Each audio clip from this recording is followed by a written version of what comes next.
O relato que você vai ouvir agora aconteceu no interior do estado do Rio Grande do Norte, mais especificamente em Maretas, distrito da cidade de Serrinha. Esse fato aconteceu no início dos anos de 1980. Naquele lugar morava o Luiz. Ele ainda era um jovem naquele tempo.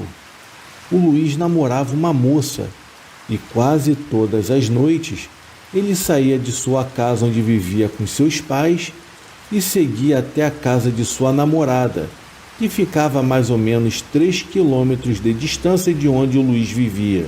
Após terminar o seu trabalho no final da tarde, o Luiz se arrumava, tomava banho, vestia sua melhor roupa e seguia sozinho por uma estrada de terra, por todos aqueles 3 quilômetros, para ver a sua amada. O Luiz gostava de ir sozinho caminhando. Havia cavalos na fazenda onde o mesmo vivia, mas ele preferia ir a pé, porque no caminho ele sempre encontrava alguns amigos e eles acabavam parando para conversar. E assim ele vivia de uma forma muito agradável naquela fazenda. Naquele lugar não havia muitos habitantes e todos eles se conheciam. Então não havia perigo do Luiz ir sozinho no início da noite e voltar mais ou menos após as 11 até meia-noite, pois nunca aconteceu do Luiz encontrar alguma coisa estranha ou avistar algo assustador naquele caminho. Então, se surgisse algo que o assustasse, ele poderia facilmente parar diante de alguma casa e pedir para entrar, para ficar protegido. Mas não havia coisa alguma que assustasse aqueles moradores daquela região. Por isso, todas as pessoas que moravam ali viviam tranquilamente e não tinham medo de absolutamente nada. E mesmo com as noites escuras, era comum encontrar alguém na estrada de terra, voltando de algum rio onde havia ido pescar, ou lá da vila, onde iria fazer alguma compra para casa. E por não acontecer nada de estranho e nem de assustador naqueles lugares, Luiz caminhava muito seguro naquelas estradas de terra durante as noites, e muitas das vezes nas noites sem luar, nas noites escuras. O Luiz saía da casa dele no final da tarde e ia até a casa de sua namorada e voltava tarde da noite, sozinho por aquela estrada de terra escura. E como disse muitas vezes, somente observando a estrela no céu, porque muitas das noites a lua não aparecia para iluminar o seu caminho. Mas quando chegou a Semana Santa daquele ano, algumas pessoas mais velhas que o conheciam e sabiam do trajeto que ele fazia da casa dele até a casa de sua amada, o chamaram e conversaram com ele para que ele tomasse cuidado, porque naquela semana, na Semana Santa, muitas coisas poderiam acontecer. Vultos poderiam aparecer pelo caminho, ou até mesmo assombrações perigosas que poderiam surgir diante dele para tentar agredi-lo. Por ser uma pessoa muito educada, o Luiz nunca zombou daquelas pessoas que contavam aquelas histórias, principalmente porque ele desde criança aprendeu a respeitar as pessoas mais velhas. Ele somente perguntava: "O senhor já viu alguma coisa?" Ou "a senhora já viu alguma coisa?" Porém, as pessoas respondiam: "Aqui nunca apareceu coisa alguma que alguém pudesse dizer que foi algo sobrenatural." Mas eles diziam que em outros lugares, alguns parentes e alguns amigos que saíam durante aquelas noites, principalmente em lugares escuros como era aquela região onde eles viviam, sempre tiveram algum encontro assustador pelo caminho. E muitos tiveram que sair correndo. Já outros conseguiam se esconder no mato e ficavam somente observando os vultos passando pela rua. Barulhos estranhos atrás das árvores, gritos, assobios assombrosos no meio da escuridão. Luiz apenas balançava a cabeça negativamente e dizia que ele nunca tinha visto nada daquilo, e nem mesmo aquelas pessoas que estavam conversando com ele poderiam afirmar que viram algo de outro mundo naquela região. Então, até que alguém pudesse afirmar com toda certeza que realmente viu alguma assombração naqueles caminhos, somente depois dessa confirmação ele deixaria de sair à noite. E não seria a Semana Santa que iria impedi-lo de ir até a casa de sua namorada. Em uma sexta-feira, a sexta-feira maior, Luiz saiu da casa dele. Naquela tarde, ainda estava cedo, o sol ainda não havia se posto. Ele chegou bem mais cedo na casa de sua namorada, e o motivo dele chegar cedo naquela tarde foi porque, ao sair de casa, ele olhou para o horizonte e avistou algumas nuvens escuras. O tempo estava prometendo chuva naquela tarde, ou pelo menos no início da noite. Durante a sua caminhada por aquela estrada, as nuvens começaram a ficar cada vez mais próximas e começou a chover. Luiz precisou correr um pouco até chegar na casa dos pais da namorada dele. Ele chegou até um pouco molhado naquele lugar e ficaram conversando, enquanto a roupa dele ia secando no corpo. Quando o sogro dele chegou, arrumou algumas roupas secas e emprestou para o Luiz vesti-las. Durante o jantar, a sogra do Luiz o aconselhou a passar a noite ali com eles. Ela o convidou para dormir na casa deles, porque até aquele momento a chuva ainda estava caindo lá fora. O sogro do Luiz também confirmou o convite e pediu para que ele ficasse naquela casa junto com eles naquela noite. O Luiz sorriu e agradeceu o convite e respondeu que mesmo após a meia-noite, quando a chuva parasse, ele iria embora, porque ele precisava levantar cedo para iniciar o serviço na fazenda. Foi então que o sogro dele disse para ele que aquilo não seria uma atitude muito correta. Era uma sexta-feira maior e estava chovendo, e lá fora estava muito escuro e não seria muito seguro para que o Luiz pudesse seguir sozinho pelaquela estrada de terra batida, agora cheia de lama, causada pela chuva que estava caindo naquele momento. Durante aquele tempo, a chuva diminuiu e já eram mais de 11 horas da noite. O Luiz se levantou e se despediu e disse que precisaria voltar para a casa dele, mesmo diante da insistência do sogro, da sogra e de sua namorada, para que ele continuasse com eles naquela casa. Luiz se negou a ficar e saiu sozinho no meio daquela escuridão. Quando Luiz estava mais ou menos a 2 quilômetros de distância para chegar até a fazenda onde ele morava, alguma coisa surgiu diante dele. Luiz começou a andar mais devagar. Um vulto abaixou e parecia que ele ficou sentado no meio da estrada, no meio do caminho por onde Luiz deveria passar. Luiz parou de caminhar e ficou olhando aquele vulto. Aquele ser não se mexia. Foi então que Luiz pegou algumas pedras e atirou no vulto, e o mesmo continuou imóvel naquele lugar, no meio daquela escuridão. Luiz esperou por alguns minutos. Ele não queria voltar, ele precisava passar por ali. Foi então que ele decidiu seguir em frente. No momento que o Luiz começou a caminhar, aquele ser ficou de pé. Era muito grande, e Luiz notou que aquele vulto tinha um rabo, um ser muito peludo. Os seus olhos eram assustadores e começou a brilhar. O ser roncava e começou a vir para cima do Luiz. Ele, no desespero, lembrou que estava levando consigo uma peixeira. Ele colocou a mão na cintura e puxou a sua faca e começou a lutar com aquele monstro assustador que surgiu ali na escuridão, no meio daquela estrada de terra, cercada por matos dos dois lados. Depois de alguns minutos de luta, Luiz percebeu que uma luz se acendeu. Havia uma casa ali perto. Algumas pessoas ouviram os barulhos e saíram segurando lampiões. e vieram até aquele ponto da estrada para ver o que estava acontecendo. O Luiz estava caído. Ele se levantou, se aproximou das pessoas e perguntou a elas: "Vocês viram aquilo? Vocês viram aquilo que surgiu aqui no meio do caminho?" E as pessoas responderam a ele: "Não, Luiz, nós não vimos nada. Vimos somente você que estava gritando sozinho aqui no meio da estrada.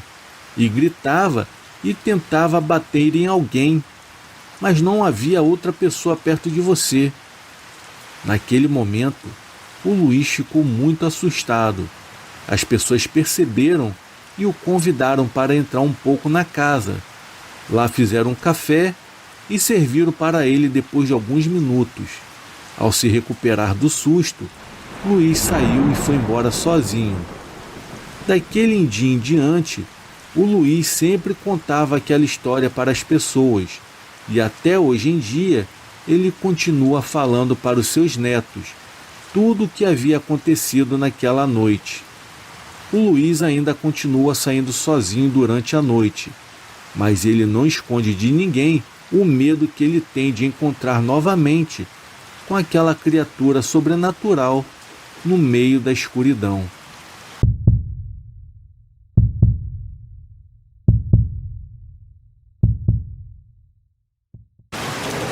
Esse relato vai nos levar até uma região do município de Conselheiro Mairinque, no estado do Paraná. Em uma fazenda distante da cidade, moravam várias famílias que também trabalhavam ali. Um dos moradores, chamado Raimundo, viveu momentos de pavor em uma noite enquanto voltava para casa, por uma rua escura, ladeada por uma vegetação que deixava o lugar ainda mais assustador. Um dia antes do acontecimento, o amigo do Raimundo, chamado Jurandir, contou sobre uma experiência desagradável pela qual passou enquanto voltava para a fazenda montado em sua mula. Mas Raimundo não acreditou na história e disse que o amigo estava bêbado, imaginando e inventando coisas. Disse também que na próxima noite ele iria fazer o mesmo trajeto e nada iria acontecer com ele. Mas Raimundo estava enganado. Por sua arrogância e falta de fé no relato do seu amigo, ele receberia uma lição da qual nunca se esqueceria. Em um certo ponto da estrada, o animal que o Raimundo montava ficou assustado com algo estranho que estava se movendo perto deles. O animal parou e, mesmo com a insistência do seu dono, ele se negava a prosseguir. Alguns segundos depois, aquele cavaleiro solitário também avistou um vulto parado na frente deles, e era aquilo que estava impedindo a passagem do animal. Naquele momento, o Raimundo se lembrou da história contada pelo seu amigo, pois ali na sua frente estava parado o espírito do churrasqueiro do diabo. Há uma lenda sobre esse assustador churrasqueiro. Ela diz que um antigo trabalhador de uma das fazendas da família Souza, nas terras que foram adquiridas do antigo proprietário Mairinque, ao ser expulso da fazenda devido à sua prática de maltratar os animais, ele ficou rondando as propriedades da região durante vários anos, e isso como mendigo. Esse homem se divertia com o sofrimento dos animais dos quais ele sacrificava. Aquele malfeitor se alimentava de gatos, cachorros, galinhas, que eram furtados das fazendas. Muitas vezes, ele sacrificava o animal somente pelo prazer de vingança. Isso tudo contra os seus antigos patrões. Certa vez, 2 empregados entraram na mata para procurar alguns animais que tinham fugido da fazenda e acabaram encontrando o churrasqueiro do diabo. Ele estava sendo asfixiado por um pedaço de carne. Aqueles 2 homens, então, tentaram socorrê-lo, mas não tinham conhecimento algum sobre o que deveriam fazer. Então eles amarraram um homem sobre um cavalo e foram até a cidade em busca de um médico, mas quando chegaram lá, já era tarde demais. Depois daquele episódio, as pessoas tinham medo de passar pelas estradas no meio da mata após a meia-noite. pois acreditavam na presença da alma penada do churrasqueiro do diabo. Todos os que disseram tê-lo visto afirmavam que o coisa ruim aparecia na frente deles e segurando uma vara em brasa. Aquilo batia nos cavalos e nos cavaleiros, fazendo-os fugir dali. Alguns homens tinham até vergões em suas costas, que não saíam por nada. Era como se eles tivessem sido marcados com algum tipo de ferro quente. E também não era difícil encontrar os animais como cavalos, bois e cabras e ovelhas, com parte dos seus pelos queimados. Isso sempre acontecia durante a noite. De vez em quando, surgem alguns desavisados na região, que ao passarem durante a madrugada, naquelas estradas, eram atraídos pelo cheiro de carne assada. E com fome, seguiam até o ponto onde se encontrava o espírito do mal. E no desespero para escapar das agressões, alguns cavalos, mulas ou burros derrubavam seus montadores e debandavam-se pelo meio do mato. Já para os cavaleiros, não restava outra alternativa, ao não ser fugir com as próprias pernas. Enquanto corriam, eram agredidos com violentas varadas em suas costas, e alguns até falavam que não era vara, mas sim algum tipo de espeto de ferro fino em brasa. Alguns moradores da cidade conheciam bem a história do churrasqueiro do diabo, mas brincavam dizendo que aquilo não passava de caos inventado pelos caipiras, a fim de mantê-los afastados da zona rural durante a noite. Mas alguns ladrões de galinha, principalmente em épocas festivas de final do ano, viveram maus momentos ao se aventurarem pela mata durante a noite, na intenção de praticar furtos nas fazendas da região. E nos finais de semana, alguns empregados da fazenda saíam em busca de diversão na cidade, pois muitos preferiam dormir no banco da praça ao invés de voltar para casa durante a noite. Numa madrugada, a esposa do Raimundo ouviu os latidos e barulho das patas dos animais chegando em disparada. Ela rapidamente acordou seu marido enquanto ouvia alguém chamando por ele. Raimundo levantou-se e saiu para ver quem havia chegado. Ele abriu a porta e viu que era seu amigo e também morador da fazenda, que estava montado numa mula ofegante devido à distância percorrida em grande velocidade. Antes mesmo de se apear de sua mula, Jurandir começou a falar detalhadamente sobre o que havia acontecido com ele, enquanto o mesmo voltava, pois no meio do caminho a mula parou e queria voltar pela estrada escura, enquanto Jurandir a forçava em ir para frente. A mula começou a balançar sua cabeça, respirava fazendo muito barulho com suas narinas, enquanto batia com força as suas patas no chão e caminhava para trás. Naquele instante, Jurandir disse que sentiu seu corpo tremer e sentiu também os seus cabelos ficarem arrepiados. Foi então que ele descobriu que estava assustando a sua mula, e após olhar, ele viu que havia um vulto parado diante deles. Aquele vulto era escuro e tinha a silhueta de um homem, e com uma das mãos segurava algum tipo de vara brilhante. E quando aquele homem levantou-se os braços e precipitou-se contra a mula e seu montador, Jurandir deu um salto da sua montaria, pegou uma pedra e jogou contra o sujeito desconhecido. Jurandir disse que tinha certeza de ter acertado o alvo, mas não ouviu nenhum gemido de dor, e silenciosamente o vulto acabou desaparecendo, e ficou somente o cheiro de churrasco naquele lugar. Jurandir então lembrou-se da história da alma penada do churrasqueiro do diabo, e por pouco Jurandir ficou sem mula.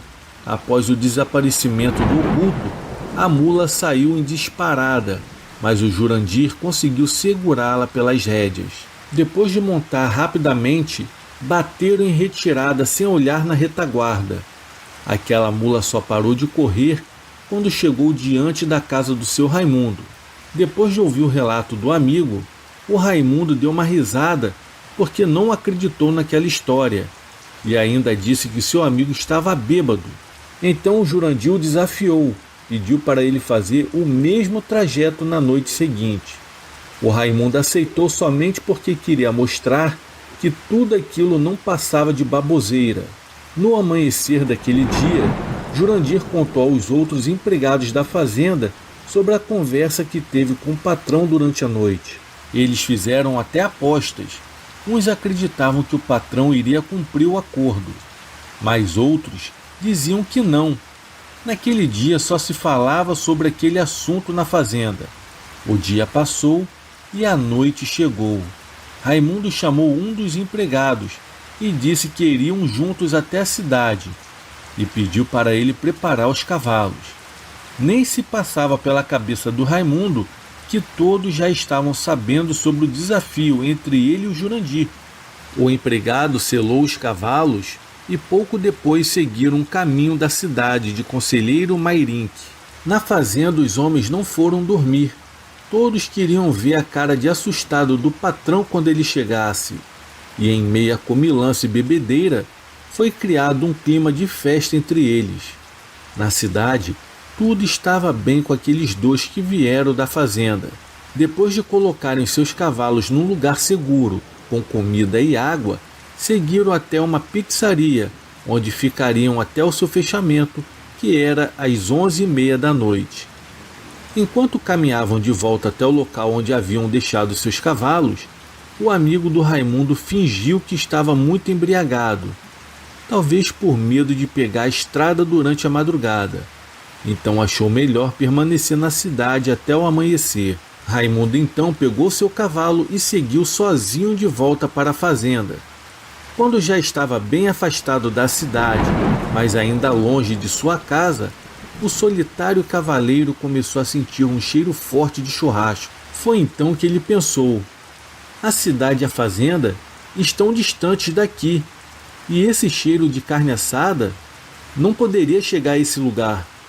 Será que alguém estaria fazendo churrasco no meio do mato? E sem muita pressa continuou seguindo seu caminho. Alguns minutos depois, aquele cheiro ficou mais forte e o cavalo estava ficando impaciente. Alguma coisa estava incomodando aquele animal. Simultaneamente, enquanto o vulto aparecia na frente deles, o cavalo começou a relinchar, empinou-se e derrubou seu cavaleiro.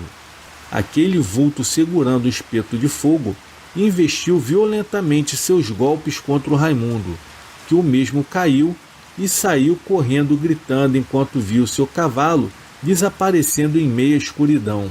Raimundo confessou que aqueles 5 minutos levando uma surra foram os piores momentos de sua vida. Ele corria enquanto sentia-se arrependido por não acreditar naquele caos. Agora ele tinha certeza daquela presença maligna nos arredores de sua fazenda. E depois de um tempo de mais ou menos 1 hora correndo e caminhando, sem parar, Raimundo chegou em sua casa.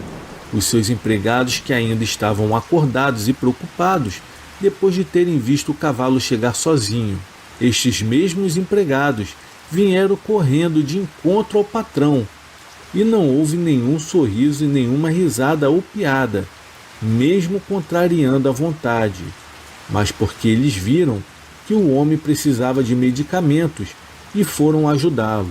Raimundo chegou com marcas em suas costas, as suas roupas estavam rasgadas e haviam sinais de queimaduras pelo corpo. Depois do ocorrido, Raimundo parou de duvidar das histórias de assombração.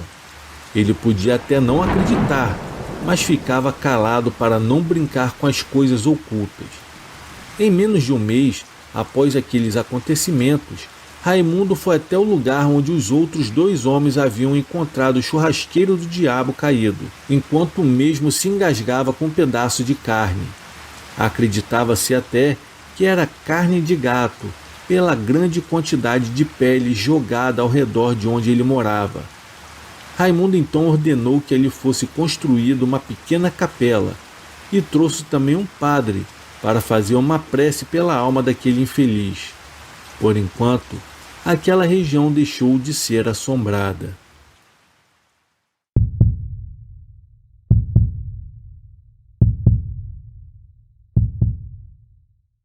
Boa noite. O meu nome é Norberto. Atualmente, Eu tenho 60 anos de idade. Eu vou contar uma experiência que eu tive com o diabo anos atrás. Eu irei contar tudo de como foi. Eu era um jovem de 25 anos. Morava no sertão do Ceará. Isso foi em 1987. Fui morar sozinho na região metropolitana de São Paulo, em busca de uma vida melhor. Porém, ao chegar em São Paulo, o meu sonho se tornou um pesadelo, pois eu não tinha uma profissão e a dificuldade de arrumar algo era muito difícil. O tempo foi passando e nada de arrumar um emprego. Eu já estava desempregado há mais de 2 anos. Eu saía todos os dias procurando um emprego nas empresas e nada, nenhuma oportunidade aparecia. O que eu arrumava era bico, ou seja, pequenos serviços, que eram de 1 dia a 2 e nada mais do que isso. Porém, mal dava para eu pagar o meu aluguel. Eu estava descrente de tudo. Eu estava pessimista, pois as minhas esperanças de arrumar alguma coisa iam diminuindo com o passar do tempo. Certa noite, eu estava assistindo um filme chamado Encruzilhada, um filme que retrata um guitarrista que estava sendo desafiado por um demônio para ver quem era o melhor guitarrista. Foi aí que eu tive uma ideia. Por que não fazer um pacto com o dito cujo? Pois eu estava sem perspectiva nenhuma de vida e passando praticamente fome. Foi aí que eu comecei a procurar estes tipos de pessoas. E com pouco tempo, eu já estava tendo contato com algumas delas, das quais me deram dicas de como fazer um ritual satânico. Eu estava com muita vontade de ver no que isso iria dar. Eu comecei a colocar em prática tudo que eu havia aprendido.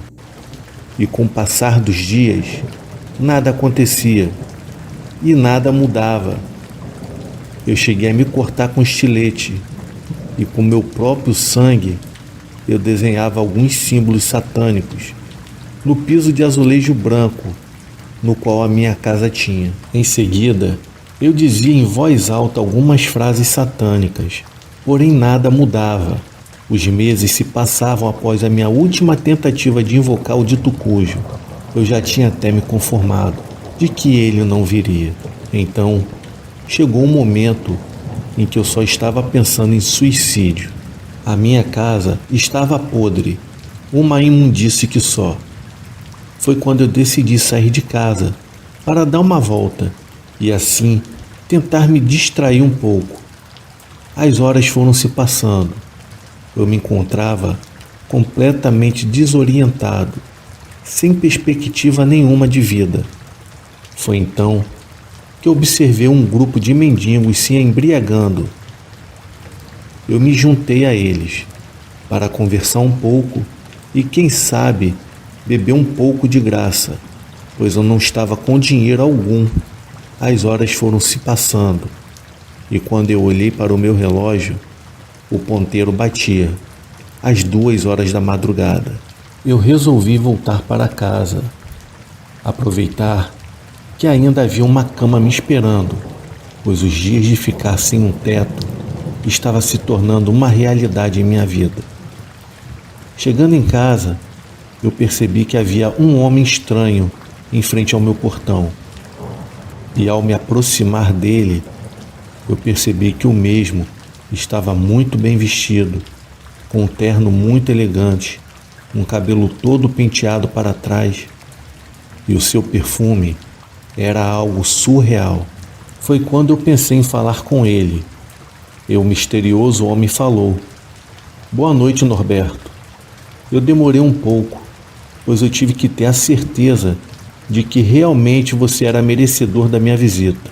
Eu vi que você não está satisfeito com a sua vida. Então eu estou aqui para te dar o melhor desta vida. Eu irei fazer você se tornar notável. Te darei muito dinheiro e mulheres. Você irá se esquecer das suas dificuldades. Eu confesso que eu fiquei em choque ao ver aquele homem com aquele olhar penetrante. Parecia que eu estava diante de um predador. Eu não estava sabendo distinguir se aquilo ali era real ou simplesmente era o efeito do álcool, pois eu não estava acreditando que o diabo havia me atendido. Eu perguntei ao misterioso homem: "Quem é você?" Ele apenas friamente me respondeu: "Eu sou apenas um funcionário. O meu patrão me pediu para que eu viesse até aqui falar com você." O misterioso homem fez um sinal em direção a um carro importado que estava estacionado bem próximo a gente. Em seguida, saiu do carro uma mulher loira, com um par de olhos azuis piscina, com um vestido preto completamente colado em seu corpo. O corpo dela era escultural e a sua aparência me deixou hipnotizado, tanto era sua beleza. Em suas mãos havia um envelope e antes que eu pudesse me apresentar para ela, ela falou: "Olá, Norberto. Já te conheço há algum tempo." Eu fiquei muito confuso. Foi aí que o tal homem falou assim para mim: "Senhor Norberto, o senhor terá que assinar o contrato. Então, por favor, entre para a sua casa junto à secretária do meu chefe, para a leitura e assinatura do mesmo. Assim que tudo estiver feito, nós nos tornaremos irmãos." Eu não questionei nada. Eu entrei para minha casa, junto com aquela linda mulher. A minha casa estava totalmente imunda. Eu estava sem graça. Porém, eu percebi algo. A tal mulher não estava ligando para o ambiente. Ela pegou o contrato da pasta e pediu para que eu estendesse a palma da minha mão. Em um movimento muito rápido, ela me deu um talho na mão. O meu sangue caía sobre as folhas de contrato, no qual eu não acabei lendo.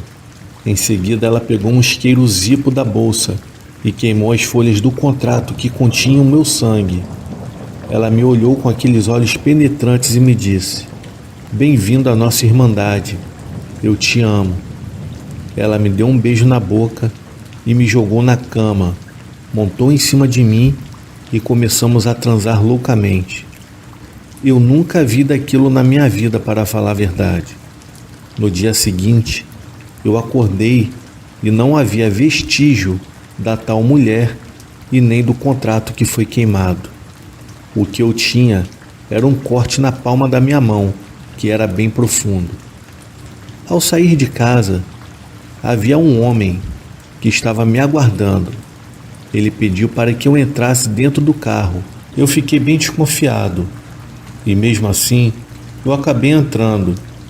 Ele me levou para um banco para abrir uma conta. O homem era muito sério e não falava praticamente nada. Chegando no banco, foi depositado para mim uma quantia que hoje em dia seria de 2 milhões de reais. E todo mês eu iria receber um salário equivalente a 50 mil reais. Ou seja, eu estava muito bem financeiramente. Em um ano, eu estava com carros e casas. A minha vida estava maravilhosa. Eu estava no melhor da vida.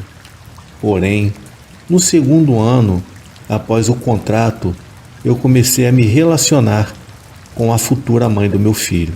Eu estava apaixonado e feliz, pois eu tinha abandonado aquela minha vida promíscua. O que eu tinha que fazer era uma vez por mês ir a algum lugar de escolha da Irmandade para realizar alguns rituais, no qual eu tirava de letra. Nos rituais eram feitas orgias, todos tinham que estar mascarados, tanto os homens quanto as mulheres, e havia muita bebida e droga, pois havia uma bebida em especial. A bebida era feita de sangue humano, que eram mantidas em bolsas de coleta. Essa bebida era a única em que nós tínhamos a obrigatoriedade de beber. Passaram-se meses e a minha namorada acabou engravidando. Então resolvemos morar juntos. Ela nem desconfiava da minha vida. Com o passar do tempo, eu vi o nascimento do meu filho.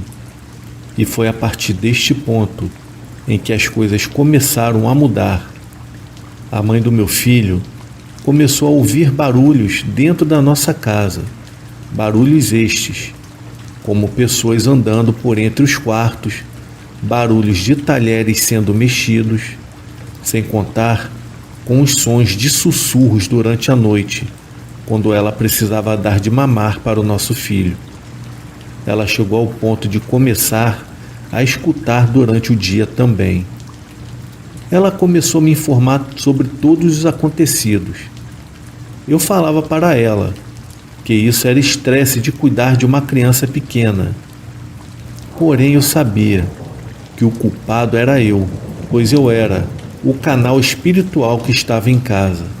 Foram se passando os dias, semanas e meses, e as coisas começaram a piorar. Tudo começou a se intensificar em casa.